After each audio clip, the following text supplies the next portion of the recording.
आइए हम सब महात्मा की कथा को श्रवण करें।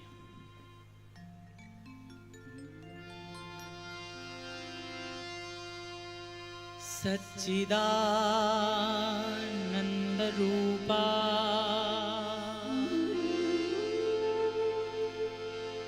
विस्योत्पत्त्यादि हेतवे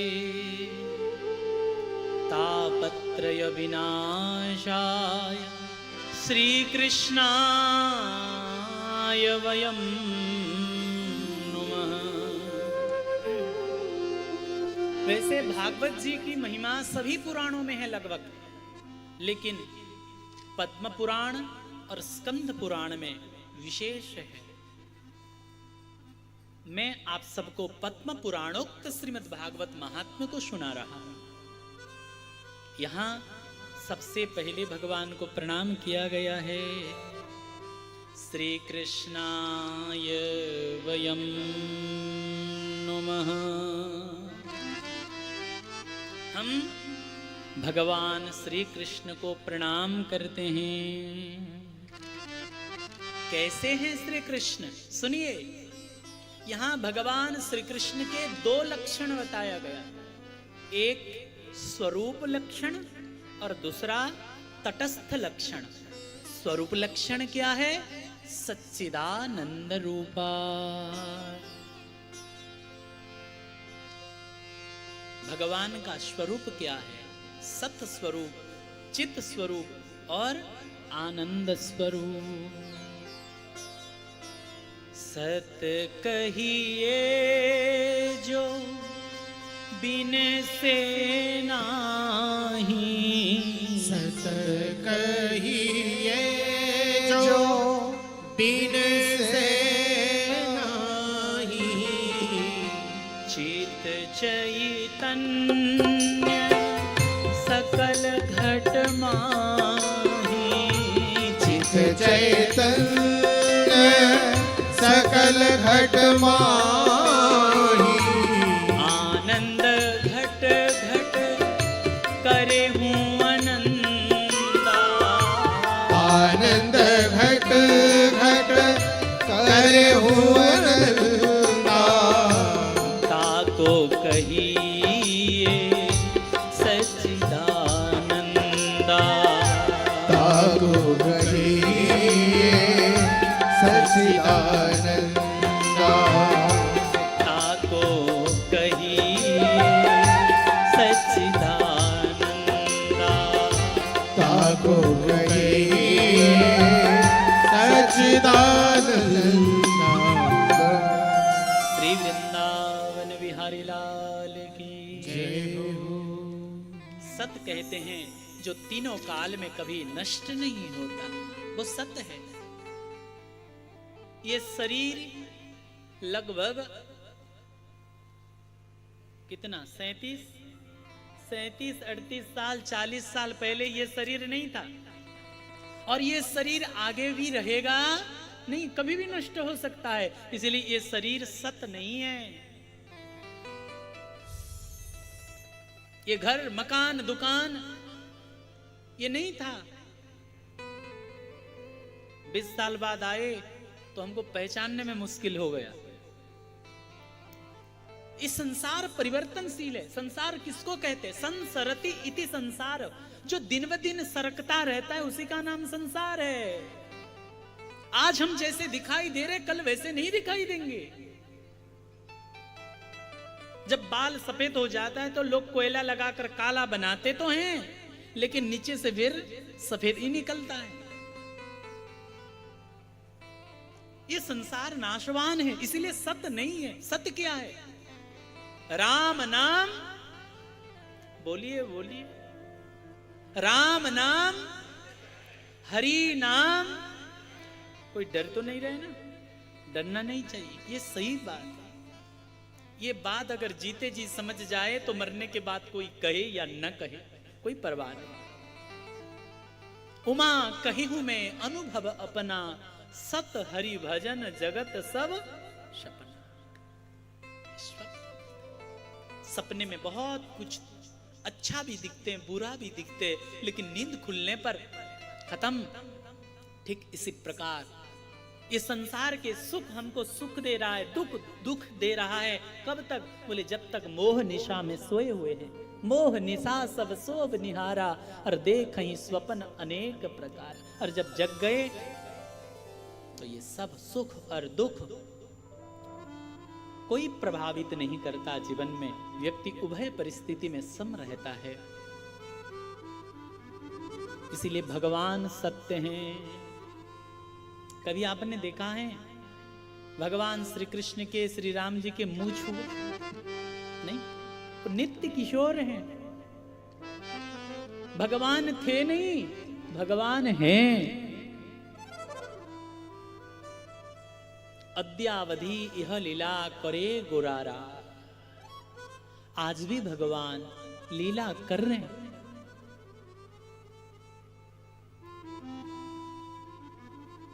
वृंदावन में भगवान बंसी बजाते थे?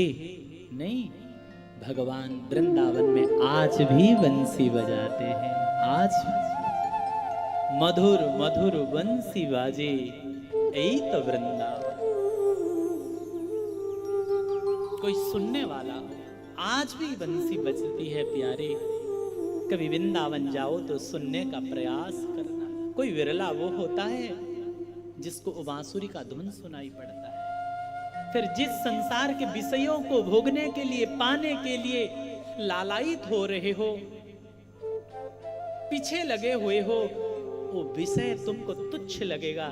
जैसे सुंदर भारतीय देसी गाय की छेना से बनी हुई, चाशनी में डूबी हुई रसगुल्ला खाने से फिर किसी को गुड़ खाने का मन नहीं होता। ठीक इसी प्रकार जो अमृत कुंड में स्नान करने के बाद किसी नाली में डुबकी लगाने की इच्छा नहीं होती, ठीक इसी प्रकार जो भगवान के भक्ति में डूब जाता है, संसार के तुच्छ विषय भोग उसको कभी नहीं आकर्षित कर सकता। नहीं खान पान तही भावे है, नहीं कोमल वसन सुहावे है, सब विषय लगे तही खारा है, और हरि आशिक का मग न्यारा है। जब भगवान का प्रेम आकर्षित करेगा तो फिर संसार का प्रेम तुम्हें आकर्षित नहीं कर पाएगा। संसार का प्रेम रुलाएगा तुम्हें, और भगवान का प्रेम आनंद में डुबा देगा तुम्हें। संसार को जिसने प्रेम किया है उसको धोखा ही मिला है, और ईश्वर को जिन्होंने प्रेम किया है, ईश्वर को जिन्होंने प्रेम किया है, वो परमानंद को प्राप्त किया है। परमानंद को प्राप्त किया। इसीलिए संसार के प्रति लिखने वाली बात है, ध्यान रखिएगा। संसार के प्रति सेवा हो सकती है, संसार के प्रति कर्तव्य हो सकता है, परंतु प्रेम तो केवल और केवल परमात्मा से ही होनी चाहिए, संसार से नहीं।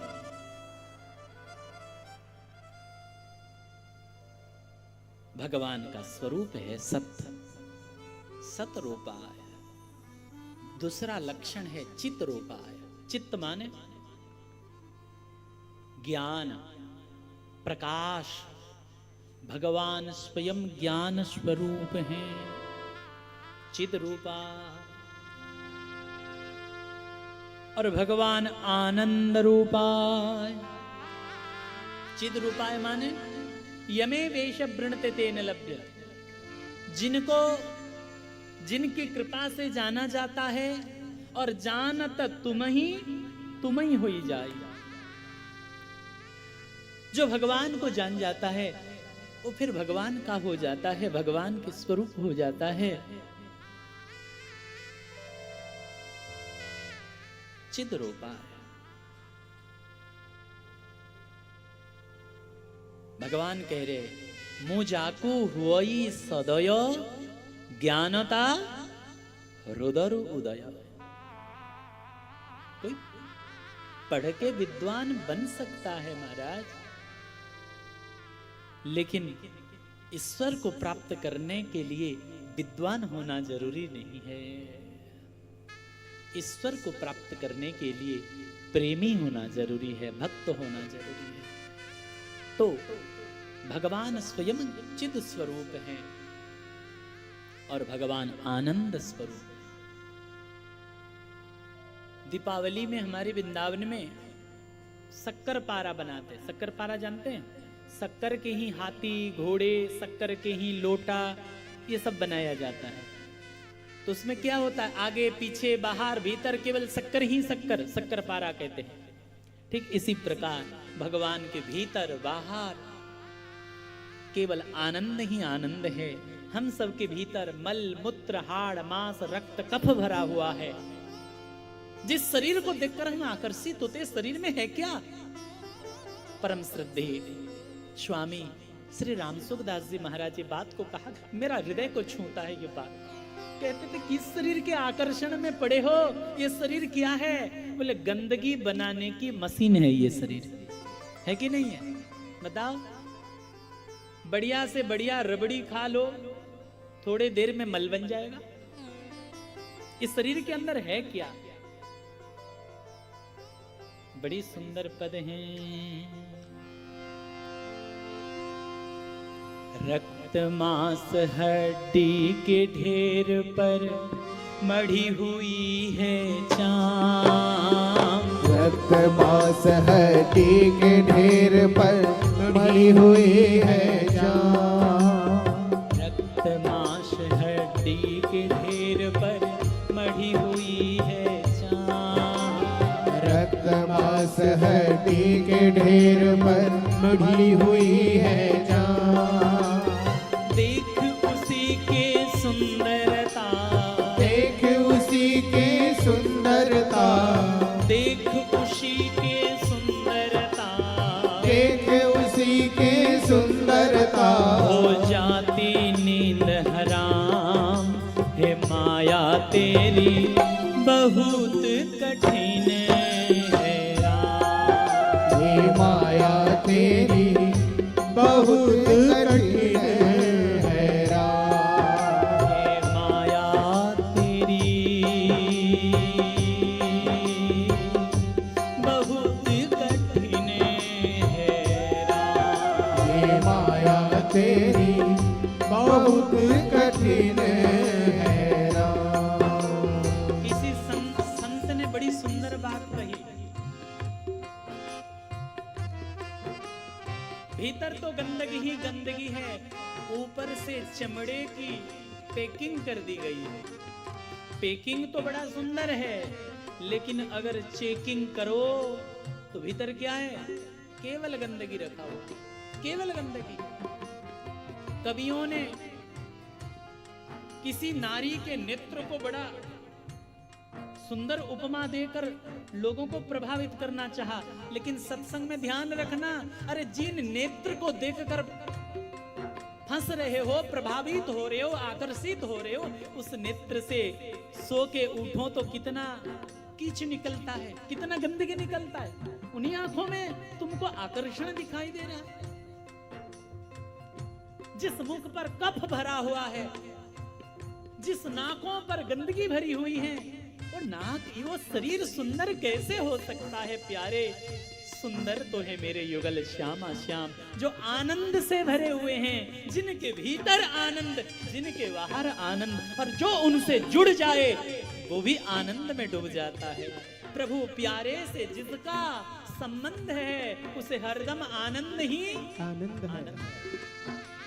जिसकी बोलनी में कोयल सी चाहत है, जिसकी करनी में फूलों सी महक है, और जो उसी के रजा में रजमंद है, उसे हर घड़ी आनंद ही आनंद, आनंद ही आनंद। अगर आनंद में रहना चाहते हो तो सच्चिदानंद प्रभु से जुड़ो और संसार से अपना मुख मोड़ो।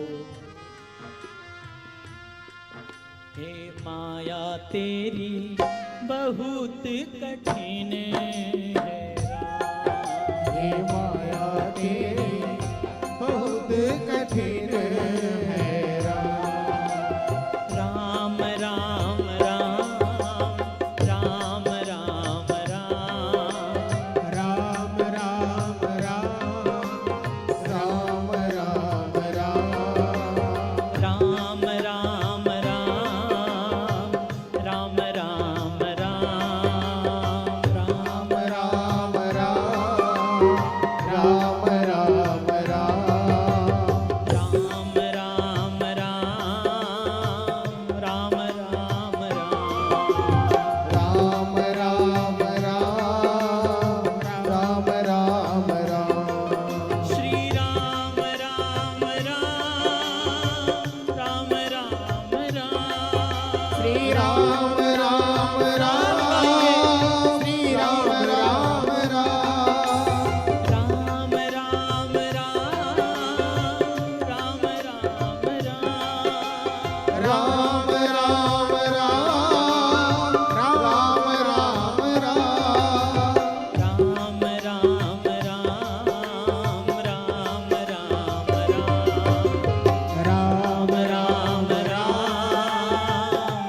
ये भगवान के स्वरूप लक्षण। दूसरा लक्षण बताते हैं तटस्थ लक्षण। ये क्या है? विस्योत्पत्त्यादि हेतवे।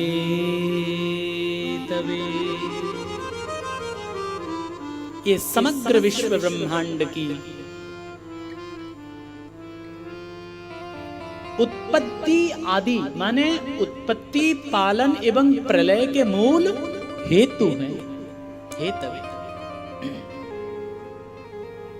जिनके संकल्प से अनंत कोटि विश्व ब्रह्मांड का निर्माण होता है, संचालन होता है और प्रलय हो जाता है, वो मेरे श्री कृष्ण हैं।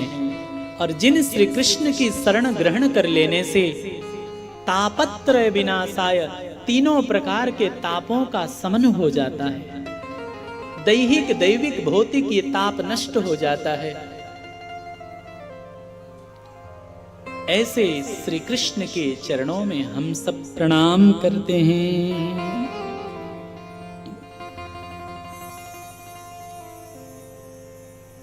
आप कहोगे बाबा हम तो बड़े बड़े साधु महात्माओं को देखे हैं, उनमें भी रोग बीमारी होती है, आप कैसे कह रहे हैं ताप नष्ट हो जाता है? क्या उनके शरणागति में कोई कमी है? ना, ढंग से समझिएगा, आप सब सत्संगी हैं। संतों के शरीर में बीमारी तो आती है, लेकिन उनके हृदय को विचलित नहीं कर पाती। उनको बाहरी दुख तकलीफ तो आती है, लेकिन उनके अंतःकरण को स्पर्श नहीं कर पाती।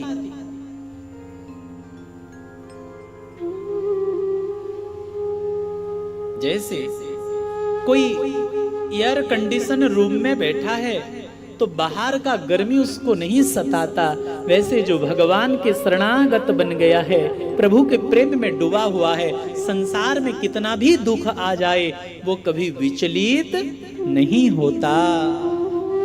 यही शरणागत भक्त के लक्षण है।